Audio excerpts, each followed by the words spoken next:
to it.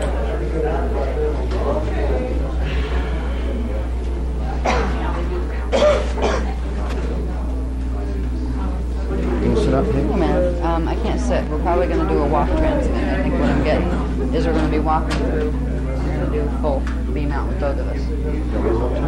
Yeah, you'll be walking with me. They'll give us the formalized version later. They're going to transmit. They're not having them do it. They can't hold the frequency yet to do it. So it's not that they can go do this to themselves yet.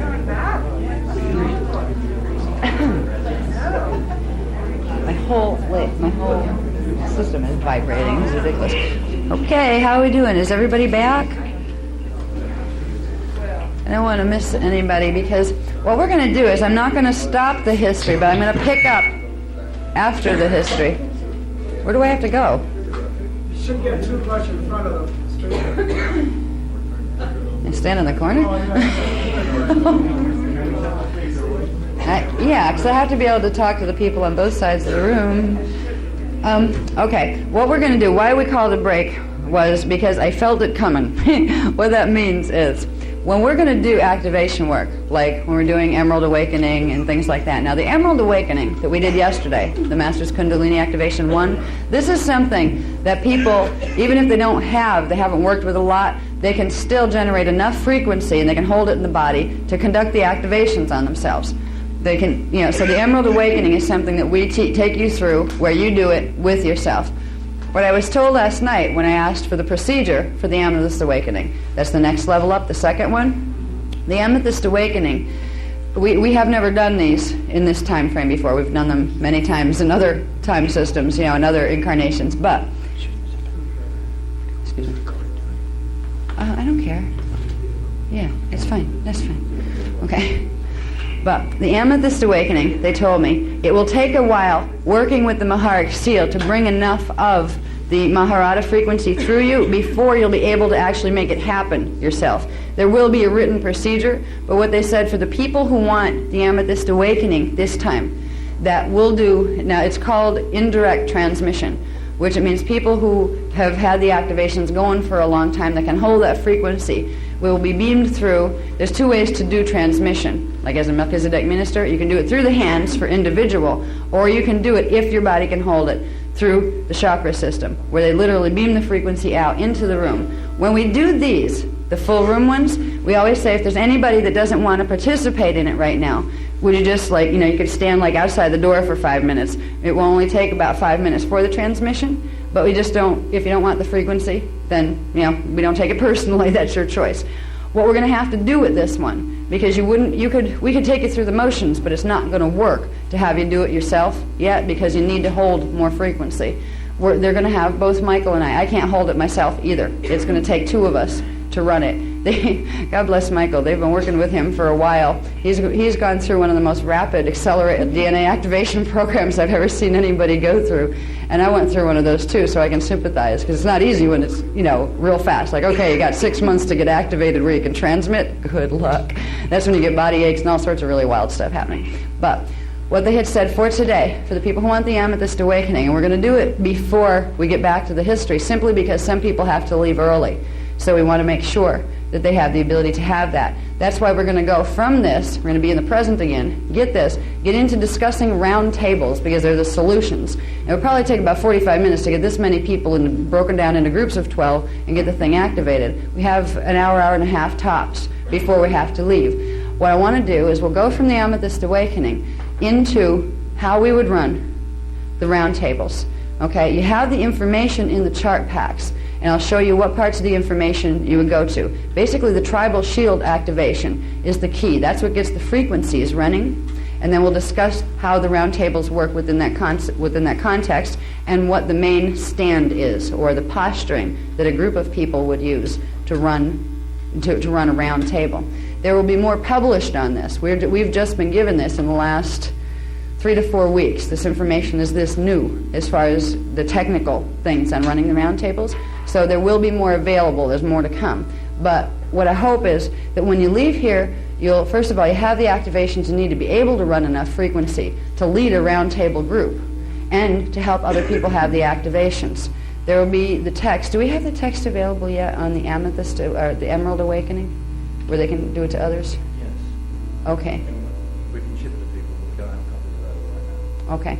All right, for anybody who wants to do rainbow groups or round table groups, you can conduct for others or read it through the instructions to have others conduct for themselves the procedure of activating the Emerald Awakening. You need at least that much to have people genuinely running the frequency. They need the Maharic Seal and they need the Emerald Awakening. All right? You can run smaller round tables without the Amethyst Awakening, but it's best to have a person who has that as the group leader. That's the one that's going to hold most of the frequency, while the others that are Emerald Awakened can run, the smaller portions of the frequency. So we will have available for you, if you want to do that, we'll send it to you, the copy of the Emerald Awakening procedure that you went through so you can put others through that. Now, the one we're going to do today is the Amethyst Awakening. This, we explained it yesterday, and I have to dig through the diagrams to put it back up. It's shown on the chart in yesterday's chart pack that shows the DNA configuration, where it shows the 12-strand DNA pattern. I forget what page that's on in yesterday's chart pack. But it shows there's little E's and little A's. One, you have Emerald and Amethyst. It shows which of the fire codes in the DNA template are being activated. So that's what we're doing with the frequency transmissions today. This one, now we haven't done it before. To transmit the frequency is pretty intense. I mean, I felt the energy coming in for about the last hour, but really strong the last 15 minutes before the break. To the point where on break I had to go out and pace around and jump up and down and spin my Merkaba a little bit to get it balanced. But that's because we're doing full room transmission. And that's a lot different than just having it happen in yourself. You begin to feel like a walking light bulb. So we're going to run through this procedure. This is going to be interesting because they didn't tell me what it is. It's going to come through direct as far as what we're doing with this. This is how they usually come through first before they're written down and made into, hard copy procedures. I've been told that the first thing we need to do is activate the Maharic Seal, but we'll do a quick seal. We already have our tribal shields activated from yesterday. They'll last, what do they say, about four weeks. So you've got that running for 4 weeks. You still need to activate, though, your Maharata current, which is bring more of the D12 frequency through, your Christos frequency through. So we're going to start with that. I'll probably start sitting down. What you're going to find is as we move through, they're going to run us through a journey of some sort. I can feel it coming. That's going to open the system. First of all, it's going to get the Maharata current running without having to go through the 20-odd steps of a regular Maharic Seal. All right, this will pop up your Maharic Seal. If you did it in the last couple of days, when was that run? That was run Friday, and was it run yesterday too? Yeah, okay. So if you... I wasn't here and I haven't been okay. Do you use this? Do you use the Maharic Seal frequently? Well, my own version. Yeah, okay. As long as you used it. If you're somebody that never touched it before, where the body doesn't know what that means yet, then I would say we better run the full thing. But yeah, what this will do is running the quick seal. The Maharic quick seal works if you've worked with the regular Maharic Seal procedure for a while. You get to the point where you can activate it in a second or two without having to go through 21 steps that take you 45 minutes, But you need to set that pattern in the body where the body is used to that. So the beginning of this is going to be moving into a quick seal technique. There's several ways to do quick seals. This one, now this is interesting. They're getting into what we call the point stars. In the regular Maharic Seal, we use a 6-pointed flat Star of David. A Star of David is if it was drawn on a chalkboard, but in pale silver light. That's the basic Maharic Seal. We've also Michael and I have been being trained in using what they call the star point system, where you build up frequencies from there that allows you to bring more and more of the Maharic current into the body by using different mathematical configurations. Instead of just using a 6-pointed flat Star of David, they started us with using a 12-pointed three-dimensional star, which contains much more of the mathematical sequences to bring more of the Maharata current up when you're breathing it up from the Earth's core. The optimum is going up to 144-pointed star. You don't have to sit there and visualize it and count 144 points. Good luck. You basically hold the image of a star with lots of points on it like a spiny ball and know that's 144. That's the intention, that's the grid you're setting in it. We're not going to use 144 right now because you don't jump from a 6-pointed flat star to 144, unless you really want to have a Kundalini activation that you probably won't forget for a while.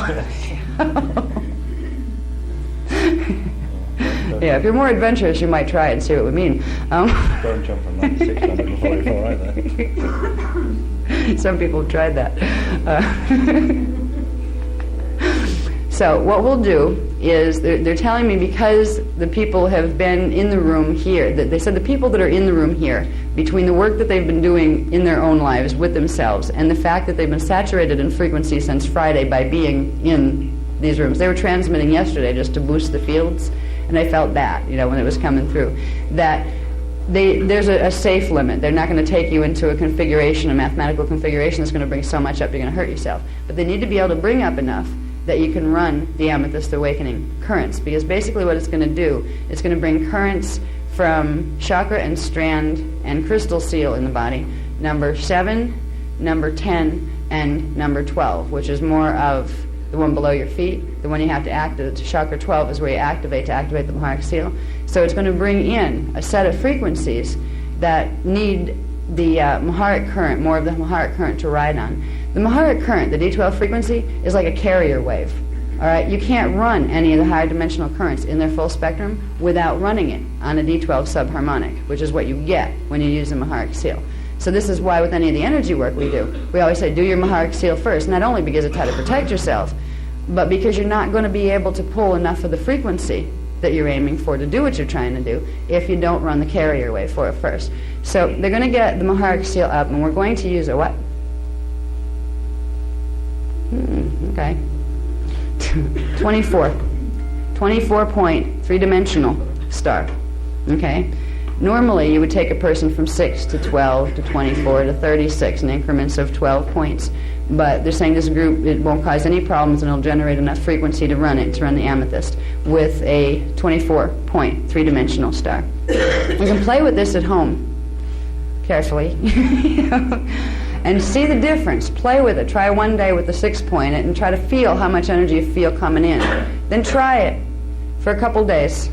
About 3 days, because I think sometimes it happens immediately, but for me I didn't feel the difference until about 3 days later when it hit critical mass, where that program started to run. It was like, whoa!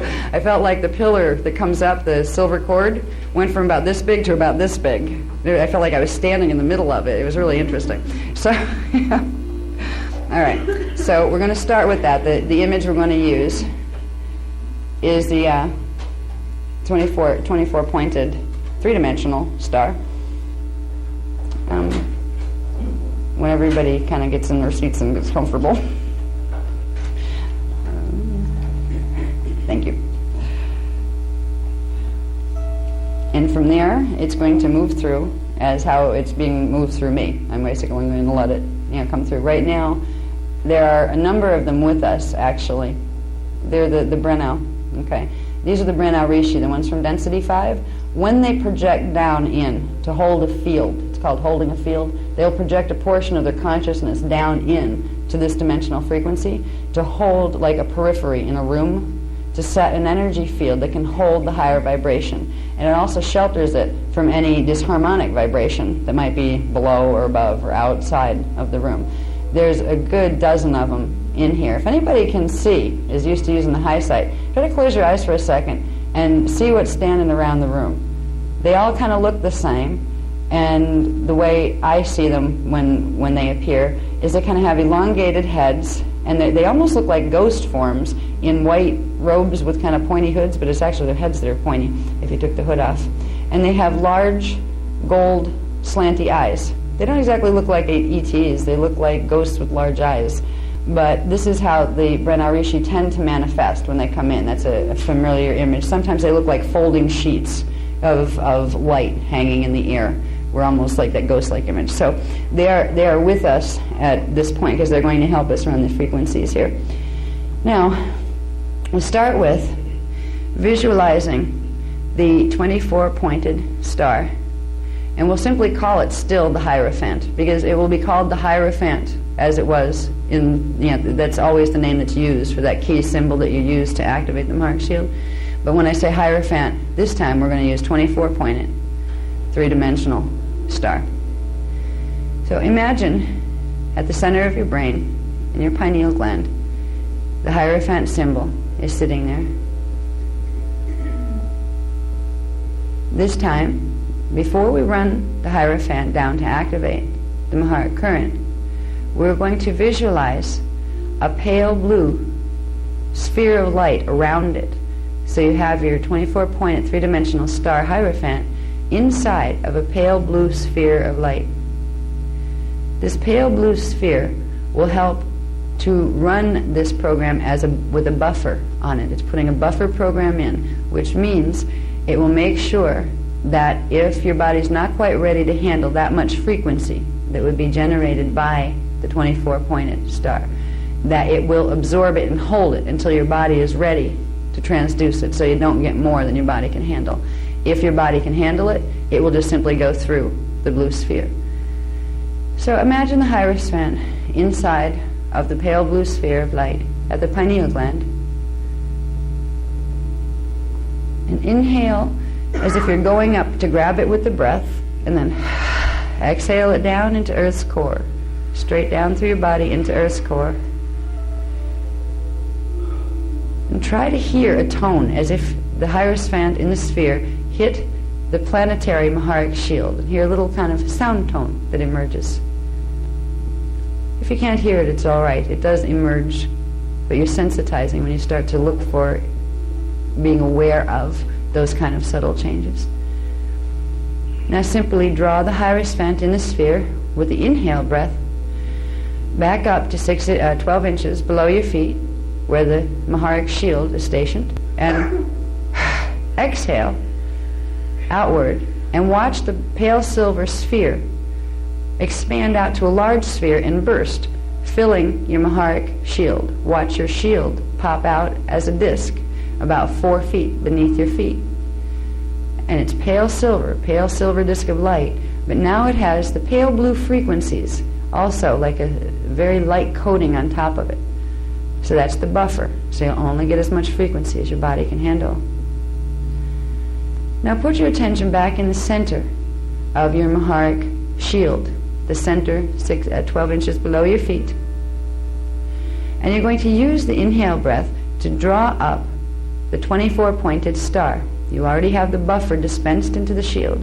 Now we're just going to use the 24-pointed star without the sphere around it. And we're going to inhale it up to the heart center, the fourth chakra. And when you get there, exhale it out into the fourth chakra to let those frequencies expand. And then we're going to do one more movement of the Hierophant symbol. We're going to inhale to grab it. And then on the exhale, we're going to push it up to the 14th chakra, 16 inches to 36 inches above the head. Imagine now that the 24-pointed three-dimensional star in pale silver is spinning on a clockwise rotation in the 14th chakra. Try to feel the energy around you for a moment, around you a few inches away from the body. And now on this last movement, we're going to inhale energy directly up from the Maharic shield below your feet. You're going to put your attention down in the Maharic shield. Take a couple relaxing breaths. Then we're going to take a large inhale and pull the energy, the pale silver and the blue that's mixed with it, up as if you're pulling your Maharic seal all the way up like a tube of light, and you're going to latch it onto the 14th chakra where the Hierophant star is. Try to feel the sensation a few inches away from your body now. See if you can feel the difference before you pulled it and after. There should be a little tingly feeling in the field and a little strengthening of the focus, like you got a little more focus behind your eyes. That'll be there if you look for it. This procedure gives you a quick seal. It's one of the ways. There's several ways to do a quick seal on the Maharic seal once your body knows how to run it. Now what we're going to do is envision the pale cord of light that would normally come up with the Maharic seal. Start down in the planetary grids, down in the center of the earth, your 13th chakra. And begin to inhale energy up into the body, pale silver cord of energy. about 4 inches in diameter. Inhale it up into the heart center, 4th chakra, and expand it there. And begin to form a pale silver ball of Maharic frequency. Continue to gently breathe. And every exhale, you send your energy down to pick up another load of the silver cord energy that's coming up from the planetary shields. So every inhale brings it up, then exhale, expand it out into the heart, and put your attention back down into the planetary shields to bring up some more. Once your breath realizes that you've commissioned it to do this job, it'll just start to go automatically, where when you inhale, it will bring more up from the grids. You may start to feel warmth coming up into your body and in your arms because of the conduits that connect your heart center down the arms into the palm chakras. You may start to feel some warmth or tingling in them. Simply breathe for a few minutes, bringing more of that current, and watch that with every breath, the cord starts to get wider and wider. The pale silver cord that started out about 4 inches in diameter now begins to get larger. Now it's the diameter of a grapefruit. Try to breathe with it for a few minutes and feel the difference between it being small and being the diameter of a grapefruit. The energy is going up and building up into the heart center, which is your 4th dimensional chakra, which means you're loading your astral field, the 4th dimensional astral body, with Maharic frequency. We'll expand it one more time to imagine that it's extending around your body. Doesn't matter how large, let this be up to you. Let your own body tell you.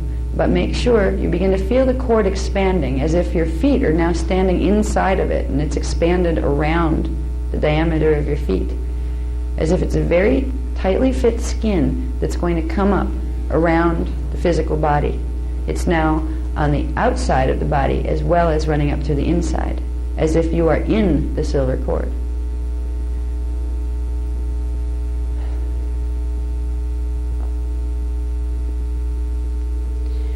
Now put your attention at your heart center and use the next inhale breath to bring up all of that energy in the silver ball in your heart chakra and anchor it at the 14th chakra. So breathe up. The big silver ball in the heart chakra goes up and latches on to the Hierophant symbol, the 24-pointed star at chakra 14. And with it, that tight-fitting, wider cord, wider pillar of light now, pale silver light, comes up tightly around you. Try to feel it in your etheric body, right close to your skin. It might feel warm and tingly, or it might feel cool to some people.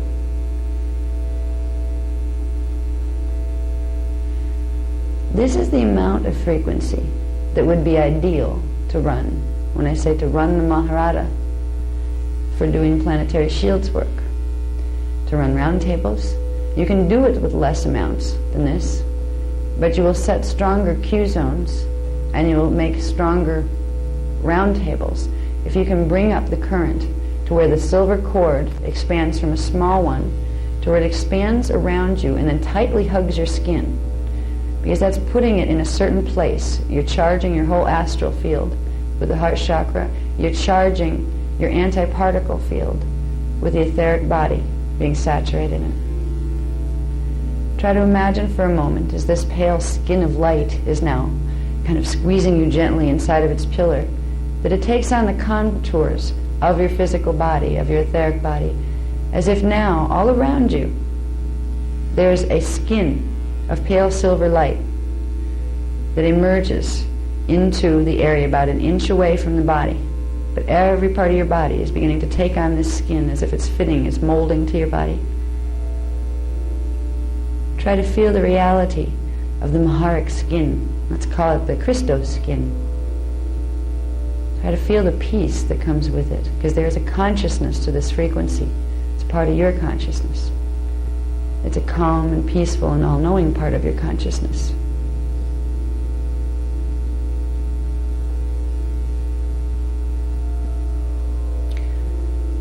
Now, we'll begin the process of the amethyst awakening. We'll begin that process by first having you direct energy and color in a certain fashion to certain places. And we will finish, after we have directed the energy to set the necessary grids in the body, the thing that is needed next is a burst of frequency that will set those grids in motion. This is the reason why we've had to transmit today, until your body can hold enough frequency that you can bring in that burst. It's a burst of the kundere, the primal sound field currents. It's a burst of blue, pale blue frequency, ecstatic blue flame frequency that will set this in motion. We will transmit this together. Michael and I will be able to hold that frequency together. So we will transmit the energy to activate what you are going to set the grid for right now.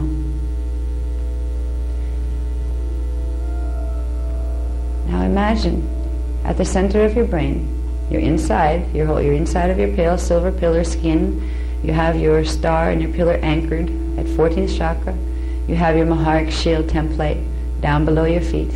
And you have your silver cord coming up from the planetary shields. And now, you're going to imagine your attention being placed inside your pineal gland, the center of the brain. Imagine there that you see a pale violet spark of light. This is the bottom or the seal of your 7th crown chakra. Imagine now that you're going to move the pale violet spark of light up out of the crown chakra, straight up, and into the 10th chakra, which is about 6 inches above the head. Imagine that the 10th chakra is a disc of light. It's actually blue-black, the color of sapphire, blue sapphires. And imagine now that the pale violet spark merges with that color, and there's a disc of light that was blue-black that's now taking on a violet hue. Just try to feel it there, like a small disc of light on a horizontal plane above the head.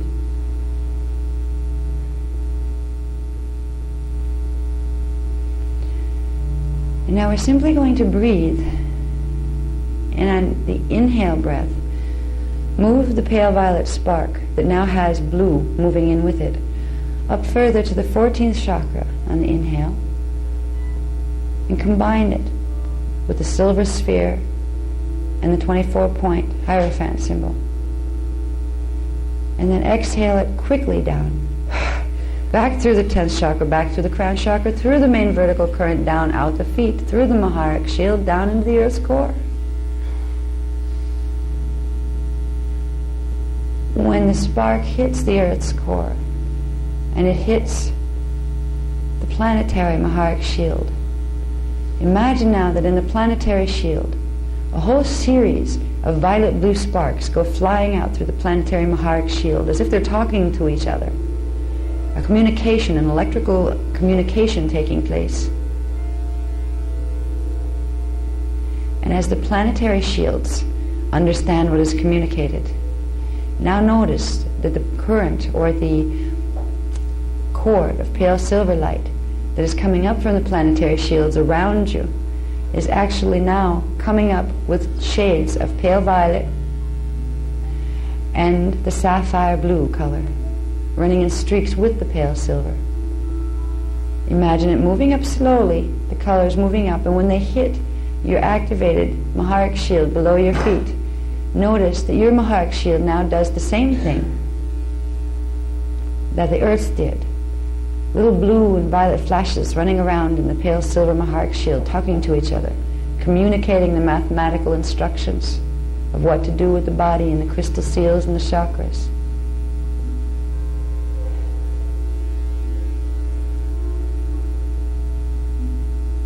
In this last step, before we do the transmission, you will see two things happen at once, but they're closely related, so it shouldn't be hard to follow. Be aware of the pale silver skin that you formed before around the body and the etheric body. And be aware, too, of the main vertical current that you brought the pale silver cord up through.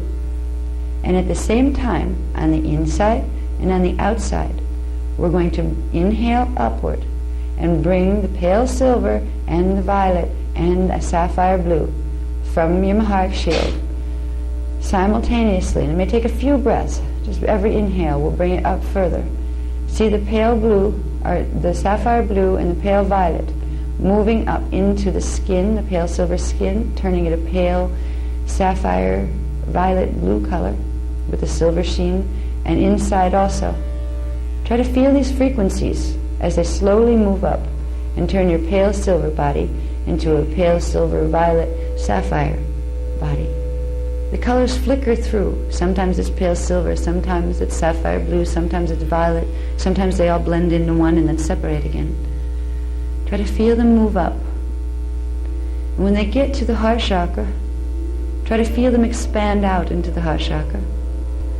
And then it keeps going all the way up to the 14th chakra. And it expands all through the chakra system. Visualize for a moment the front image of your chakras. Where you have the 2nd chakra below the navel. You have the 3rd chakra above the navel. You have the 4th chakra at the heart. The 5th at the throat. The 8th between the 4th and the 5th at the throat. You have the 6th, it's the 3rd eye. You have the 7th as the crown. The 9th chakra runs through the head. And it comes out the front on the forehead, right above the 3rd eye, but below the crown chakra. Remember where they are. And now see each of the chakras have a burst of the pale silver violet sapphire light within the center little crystal that holds them together, right at the center. And the burst sends a burst of light out through the chakra spirals, backward and forward to the front part and the back part of the chakras. Try to feel the sensation as the chakras begin to hold this frequency. And for a moment, their regular color frequency range, the rainbow range of the red, orange, yellow, green, blue, indigo, and violet, all of a sudden they all turn into this pale silver, violet, and sapphire blue, moving through them. Try to hold the feeling of that frequency for a minute or two. Try to feel the body responding as if it's bleeding out from the chakras into all the cells in your body. And the cells are waking up and kind of saying, oh, what's that? Haven't felt that in ages and ages. Many centuries. Feel the same thing happening in your brain as your brain cells and brainwave patterns begin to respond to this frequency that's now running through the chakras in the head.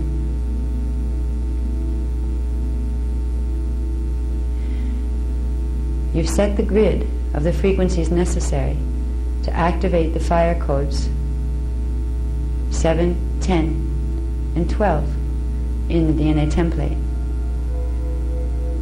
What will set this grid in motion is the final transmission of the Kundalini Akadic blue frequency at a critical mass level. That can be reached now as 2 people will transmit into the group. It will not be long before you would be able to do this for yourself, because you don't need to hold as much frequency. It will take 2 of us to hold that charge for a whole group of people. But for yourselves, it won't be long, if you work with the techniques of bringing more frequency in, that you will be able to do this for yourself. We just wanted to be sure that you would leave this time with having the activation done, not just thinking you had the activation done. Because we don't teach lip service. We try to deliver the real thing whenever possible. Now what we will do is, Michael and I will take a walk. We'll take a walk through the audience, and we will just simply walk by the middle aisles, and we will stand each to face each row. We won't come and trip over your feet, but we'll simply transmit to your row. While we are doing this, we will ask Laraji to continue his beautiful playing, and we will turn our attentions to listening to the music that Laraji is gifting us with this day. We will begin the transmissions now, and as we do, while we're listening to the music and receiving the frequencies of freedom, let us think about this day of what it is. It is Easter. Happy Easter. Easter is a celebration of resurrection, celebration of ascension, celebration of the potentials that have always been ours, that Jesus tried to show us was here. Today, on this Easter, we are saying we want our resurrection and ascension.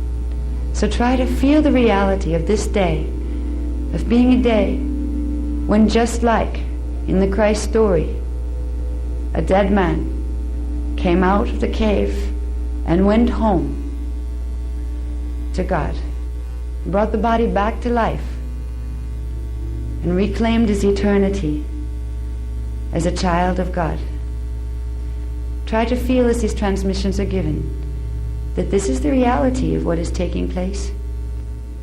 This is you saying, yes, I will indeed be like Jesus. But Jesus didn't die. You didn't either. But your bodies went to sleep. Now they will begin their resurrection and waking up and crawling out of the cave of many thousands of years of dormancy. If you have any things that you would like to communicate to God, the true God, the one God, that we all belong to, and that doesn't need us to call it any specific name, the God that is the God of love and of creation, this is the time, a good time, because right now there's high frequencies in the room, which makes it much easier to connect. Hold those thoughts and reach for them as the transmissions are given. And now we will hear Larashi and speak to our God as we want to relate to God. And we will give the transmissions.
I've just received the Amethyst Awakening, Master's Kundalini Activation 2, number 2 of 2. This will set in motion a process of expansion, of rapid expansion. But your Christos self will regulate, so you don't have to be afraid of it.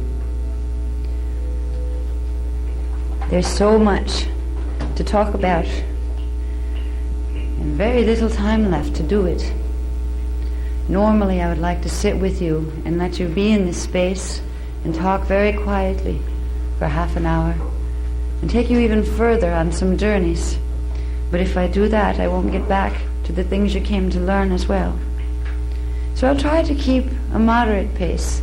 I'm not going to turn the lights on and beam at you all sorts of intense, cerebral, mental body information. But I am going to cover the information on the round tables, so you will know how to run them. We'll go into this, and if there's time, we'll definitely get to at least finding out about King Arthur and Jesus and where they fit into this picture. The history material will be found in the Voyagers Volume 2 second printing, Secrets of Amente second printing. This is the new material. So you won't lose the history if we don't go through every bit of it. Some of this, if you will look in your chart packs, all the way up until the Council of Nicaea issue, we have a description of what those events were. So you do have that much in the chart packs. The reason it didn't go all the way up to the present was because it wasn't done. The book material isn't done yet. And that's as much as we had been given. So that's coming. But we at least got you up to Nicaea. And the books cover some of the other things as far as the Zeta agreements that were made in our contemporary time. Now what is most important for now is to cover the rainbow round tables. The rainbow round tables, let me see. I have to stay over here. No, I don't want the words. I need the one graph that isn't a part of this. Okay. Now, this graph you can find in your chart pack from yesterday. We're going to use the same graph that's here someplace. I have it here with my stuff. This one. Okay. There are two graphs in the chart packs from yesterday that look similar to this. It doesn't matter which one you use. They both have different information.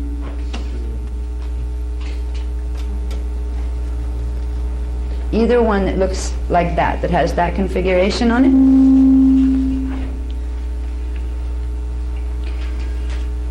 All right, this.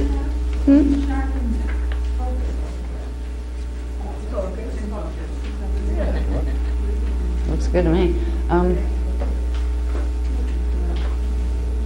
It is in the chart packs. I don't know if you have one, but it is in there too. It might be easier to see.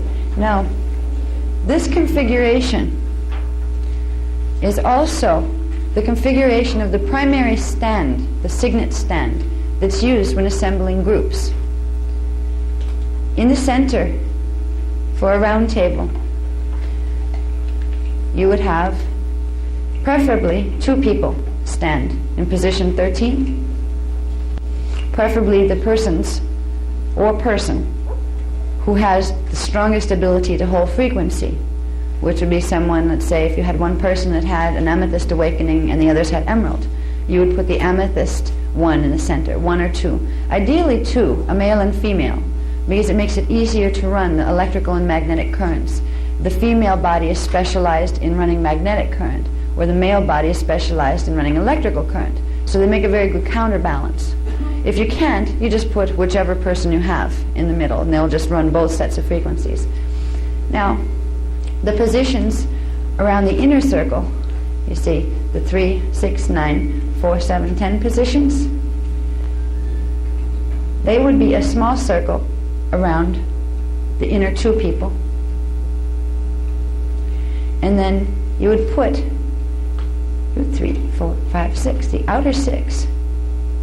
From here, if you take those 2, if you take 2 people from your first circle and put 1 in between them, but out a bit. Okay? If you're standing there trying to see how that looks on the ground with a bunch of bodies, you'd basically take, okay, you have 6 people around 2 people. Pair off the 6 people and say, okay, there's a pair of them. Back here, I put 1 in between where that pair would be. That's the easiest way to arrange it on the ground. But this is the configuration you're aiming for, because it creates an energy circuitry system that allows the frequencies in the planetary grid to run on their natural geometries, because this formation will transmit frequency in the geometries that are in the tribal shield that correspond to the geometries in the planetary grids. So you would put your other 6 in between each 2.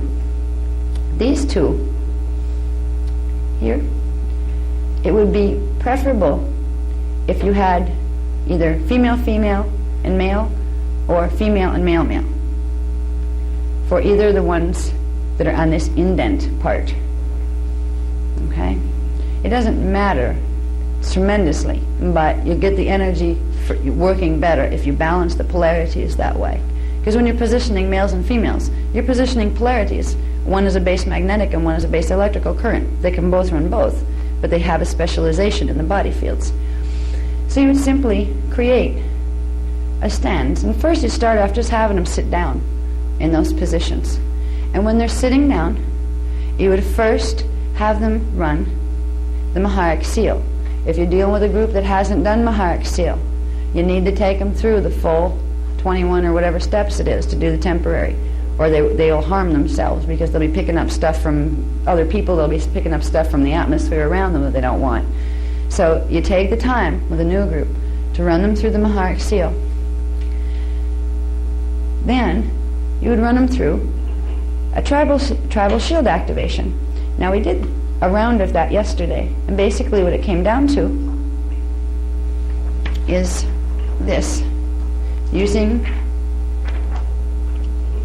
the names of Tribe 1 and Tribe 12 to give you the Tribe 13 coding, which means you'll have a conglomeration of different codings that go at different tribes and different gates.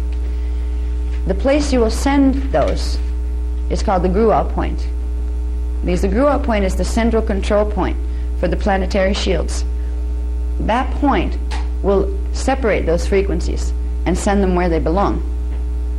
Now, if you get to the point, it's very hard to tell what exactly is the tribe you are from.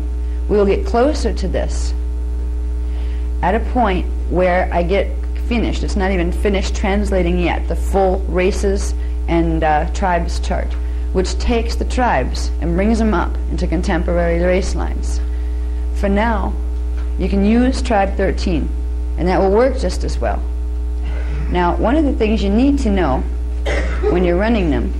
Because if you have a feel, you may get a feel just from the numbers where your core tribe origin is. If you go into a Maharic seal or run your Maharata and just spend a little time with the pale silver light and ask, what tribe was my core tribe? 9 times out of 10, you'll get an answer. But because the brain likes to mess with things when they're too easy, the first one that comes, grab it. Until the brain says, oh, maybe it's not that, maybe it's this one, maybe it's this one. No, was it that? Did I hear that right? You know, first impression.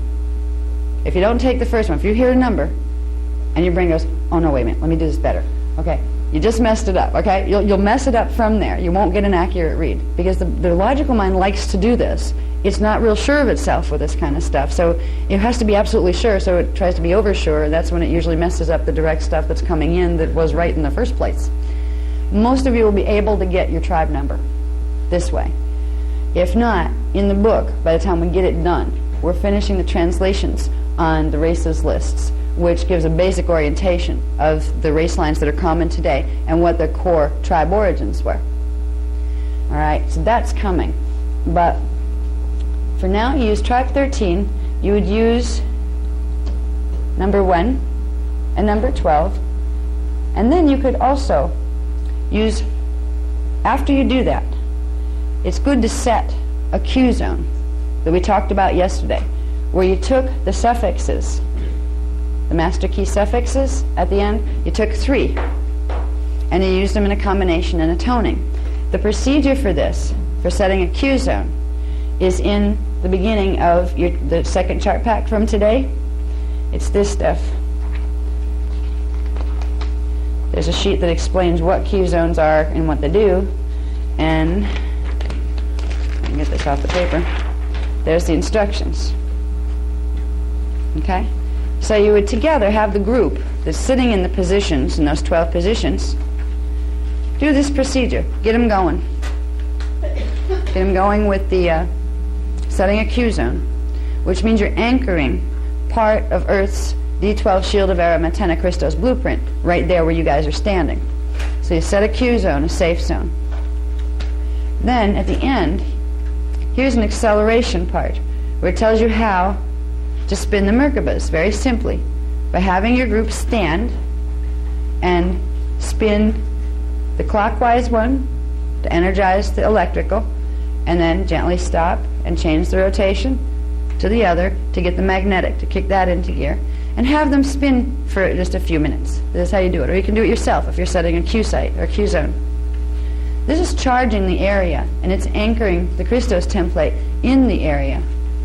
You need that Christos template anchored in the area if you're going to use that area to start sending stuff through the grids to get to a Stargate. So wherever you're running it from, once you get a Q site set, a Q zone set, you'll be able to take that, to use the frequency. It'll run on a Maharic carrier wave through whatever ley lines you direct it to. And you don't have to know where the ley lines are if you know one more thing, where Stargates are. You know where the Gruel point is. But if you have a hunch and you think you've got your tribe number, you can be even more specific, where it does, the time it takes for the energy to get to the Gruel point, that takes up some of the charge to the energy for it to get there before it gets separated and dispersed where it's supposed to go. If you can find the feeling of your tribe, of one of those numbers that belongs to you, it just feels like it's your number, there's a gate that goes with that. There's a gate and a Q site that goes with it. If you have a feel for your number, you would take the frequency while you're sitting in your round, and when you begin the active phase, where you have everybody breathing frequency at the same time, after you do your tribal shield activation, after you set your Q site, it would then become time to transmit frequency to the Stargates to help support them so they can get the coding back to move through stellar activation without going into pole shift. Now, this chart is in today's pack. This is the beginning of the translations of one of Jeshua's books, one of Jesus' books that was wiped out by the Council of Nicaea and a few before. This is called, it's part of the Book of Maps and Keys. All right, this one shows you the list. Now, some of the areas haven't been the exact site revealed, because some of these areas, if the exact site's revealed, there's going to be all sorts of chaos that happens there. So it gives you the basic area. If you send it with the intent to that area, the grids will pick up the coding, and you're sending it on the Maharic carrier wave, which has a consciousness of its own. It knows where you're directing it. This is the list of them. These are the 24 most important locations on the planet.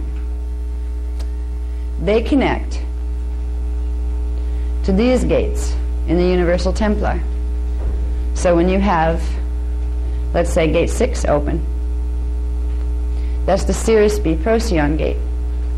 That will open in Russia in the Caucasus Mountains.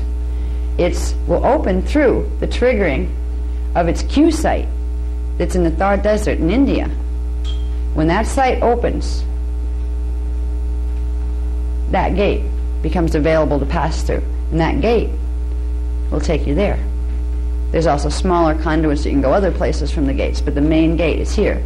Now this one also comes down in Kauai, Hawaii, because in seeding 2, before the Ark of the Covenant portal passage was created for seeding 3 to take place in, there was a passage that was used as the place where the races would be seeded through.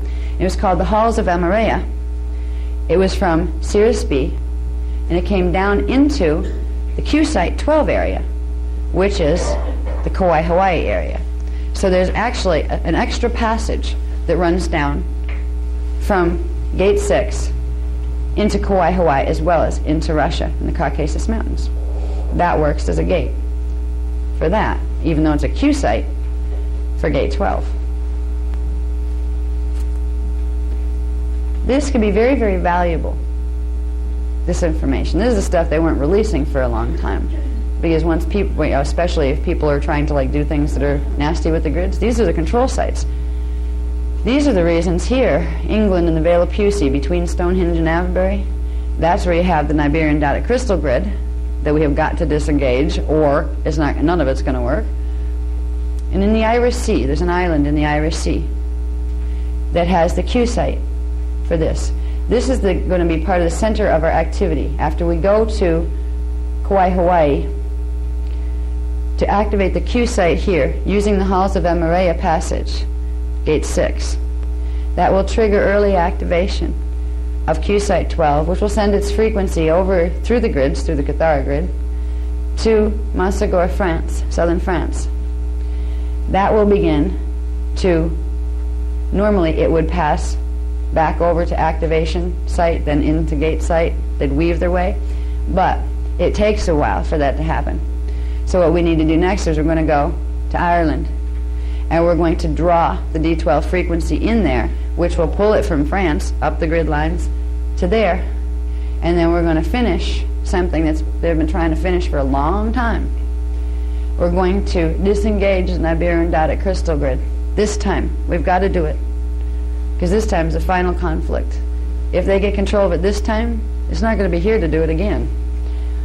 So, we're going to go from Ireland to England, into this area where the gate is, and we're going to draw on the D12 code that we activated here, and by running the Maharata and running the Rainbow Round Tables, we will pull enough frequency through. The group will pull enough frequency through to drag the coded frequency here, from the round tables here, drag it through the Niberian dotted crystal grid that would be right there between those two. What that will do is reverse the fire letters all through the Niberian dotted crystal grid, back to what they're supposed to be. Then it will just simply hold frequency for us instead of messing things up. What this will do also, so remember I talked about how you had Earth here and the Sun here, and there's a Merkaba field that goes like this between Earth and the Sun, and then you have Nibiru over here that has a Merkaba field that goes to the Sun, and that by messing with their solar gate, they were able to drag our Merkaba field alignment into alignment with my Nibiru instead of the vertical alignment with the solar gate. When the Niberian dotted crystal grid is blown and recoded, it will release that. It will break that spiral. If it wasn't for Gate 6, being used to hold and anchor the frequency. Once that, it would be like a rubber band. Once you snap it, it would go flying. We go in an instant pole shift trying to do this. If it wasn't for the activation of gate 6, which will hold, it will bring that Merkaba back and stop it from swinging wildly and bring it back into the solar alignment and fix it from gate 6 to 5 to 4. That's why it can work. It doesn't even take a whole lot of people to do this. This is the purpose of learning about the round tables now. In the Arthur period, the King Arthur period, guess what they were trying to do? They were trying to get rid of the Nibiruan Datic crystal grid and get the solar gate back in time for this period. In the Christ period, Jeshua Sananda Melchizedek, a.k.a. Jesus Christ, and his group, which included John the Baptist, Miriam, his half-sister, and a group of Essenes who were Magi Grail Kings that carried the codes that could run strong rainbow round tables. They were supposed to get this done, but they were stopped because they were invaded by the Hyksos. This has been a long time that we've been trying to get these gates back to where they were supposed to be for this period of time. The Atlantian conspiracy progressively advanced. Everybody's running around amok trying to get the signet shield, the signet plate, the rod and the staff and the Ark of the Covenant all together up to gate 11 so they can take control of the grids. This has been the whole game. We have a chance. The angelic humans have a chance this time because we were successful on January 1st, 2000 to getting a 12 code set back in the grids for the first time in over 200,000 years. That's what gave us the chance to really succeed here. We can use the chance and we can finish what Jesus tried to do, what King Arthur tried to do. King Arthur was a man. He was born in 559 AD and he died in 608 AD, I believe it was. There was a whole Grail Quest mission. Part of it involved getting parts of the Ark of the Covenant back that were stolen. We had the box and we had, I believe, the rod, but the staff was stolen. No, we had the staff, but the rod was stolen. So we had to get the rod back. You know the King Arthur sword? Excalibur. It actually was a sword. And it had a compartment in the handle that would hold the staff. And only people that had the DNA codings that were high enough that wouldn't get fried with this frequency could use the thing. You had a man named Victoros who came down in the stories as Merlin, which is actually Medarin was his father's name, and it was a twist on that. His father was a black magician. He was an Anunnaki. He was a Templar, a Knights Templar. Now before, when I talked about the Hyksos lines and how they kind of masqueraded as the Hebrew people when they really weren't the Hebrew people to begin with, these are the Knights Templar lines. The Knights Templar that were started in 7500 BC moved into becoming the Hyksos. The Knights Templar that we know, that we refer to now, they became the Freemasons. Okay, these are the whole Illuminati line that's coming up from them. They were one of the big challengers back in the Arthur period because they still had plate 12, I mean not 12, 11, plate 11. And they still had, one group of them, still had signet 11. So all they needed was the rod and the staff. They wanted that sword so they could finish their world dominion agenda. Yeah, this is the whole quest, the Grail Quest, what it's always been about. All right. What most people don't realize, there's a direct connection between the Christ period and the Arthur period. In the Christ period, Jesus and his group had a mission. The Ark of the Covenant box had been buried in Saqqara. And what they needed to do was get the box up to Lohas, which is now Ireland, part of what we now call Ireland. They managed to get it as far using the inner earth portal system. They were hanging out at Saqqara and at what's now Tel El Amarna in Egypt. This is where they hung out most of the time when they weren't traveling around into other areas doing education and things like that. There's an Amarna vortice, or a portal, that connects into the Vale of Pusey one in England. Okay, where'd that one go? 12. I'm done. Yeah, I'm done here. I usually start with 12, but I was having a hard time setting it on the type thing. It kept wanting to flip the numbers at me. So they made it from Tel Amarna with the Ark of the Covenant box in the Christ period. They made it up to England. This is why the Arthur drama unfolded around here. This is why Arthur was born into this area and into the races in this area, because his job was to get the Ark out of there and get it up to here at Q site 11, where it needed to be. They were supposed to get the box up there, reclaim the rod, and if they had to, use the staff to do it. They were partially successful. Arthur was fulfilling what the Christ period people couldn't get done because they got blocked by the Hyksos. They were invaded and they were raided. And there was actually at one point the Hyksos took the box and the other guys took it back. And it was like, but by that time there was the staff was in the box when we got it back, but the rod wasn't. And it's been like a ridiculous game of who's got the box now. Oh, what's in the box now? Oh no, something's missing. You have to go find it. So Jesus and his group got it as far as England, but it was missing the rod. The idea was to get them all up at Q site 11. Our guys needed to, because they were going to use the frequencies of plate 11, shield 11, to activate site 11. And they were going to use it to blow the hold of the Nibiru data crystal grid. They're still going to. You know, the big gold box. Nobody knows where the heck it ended up. Well, there's a fake one down the area of Solomon's Temple. That was built after we had grabbed the box back off them at one point, taken it back to Egypt and found out it was empty. They still had the stuff, so they built their own box to put it in. What happened then was the Palladians intervened, the Ceres, our guys. And they were going to try to beam the stuff up. Leave their box and just, like bring the box up, put your box down, take the stuff back. It was in Solomon's Temple. Well, our guys went in to beam down, and there's a way. They have these particle beam things where you can select. It's almost like looking at a computer screen and seeing what energy signature you want to pick up and what ones you want to leave. So our guys, this was funny. I mean, it's sad, but it's funny. Our guys were trying to isolate these things to get them out of Solomon's Temple. They were buried beneath Solomon's Temple in the catacomb regions there. And we were doing good. It was they were starting to go. But the Palladian Nibiruans of Galactic Federation, they came in. They said, "Oh, can't let them steal the stuff. They found it," right? They tried to do the same thing and pick it first, but they miscalibrated, and they hit the wrong frequencies, and they blew up the temple. They vaporized it. They literally did the sonic wave thing because their wave hit our wave, and it literally disappeared. And meanwhile, our guys had already phase locked onto the box. So they kind of watched as the box went flying up through the sky into our spaceship. And we sent the box back down, and we took the rod and the staff back and put them in our box and buried them in Saqqara.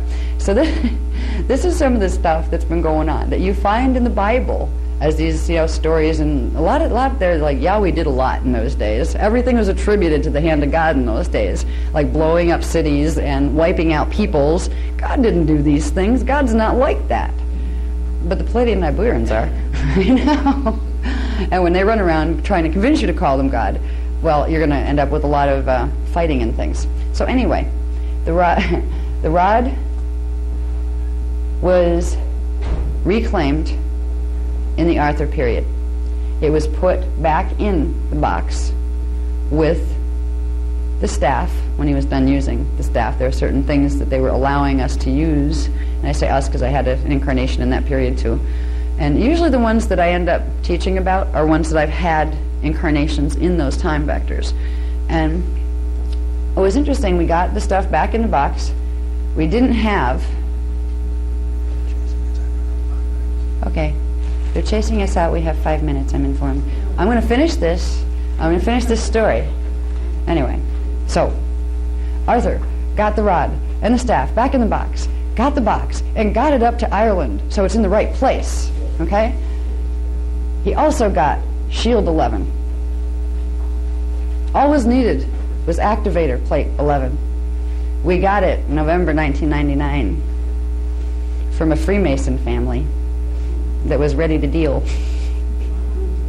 The Ark box is in Ireland. It's on the site that needs to be activated. The shield is in it. Actually, they're all in a spaceship that went down.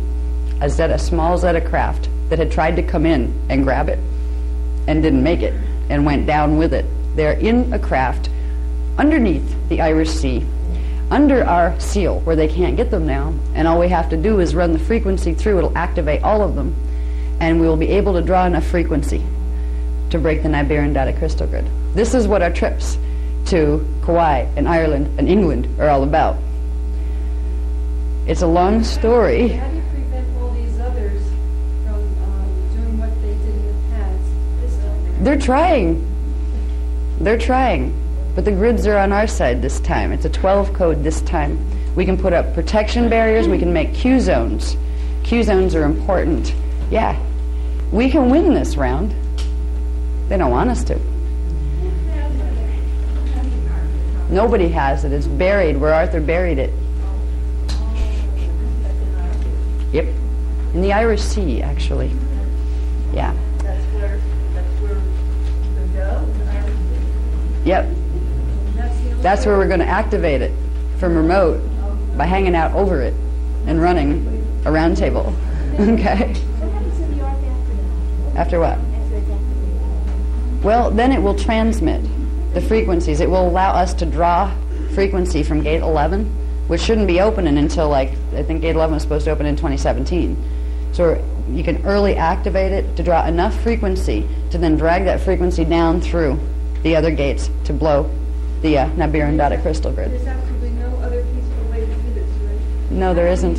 Well, it is peaceful. Another alternate. We're not even bothering them. No, I was You wondering know? if there's an alternate route to go. No, they would have done it already.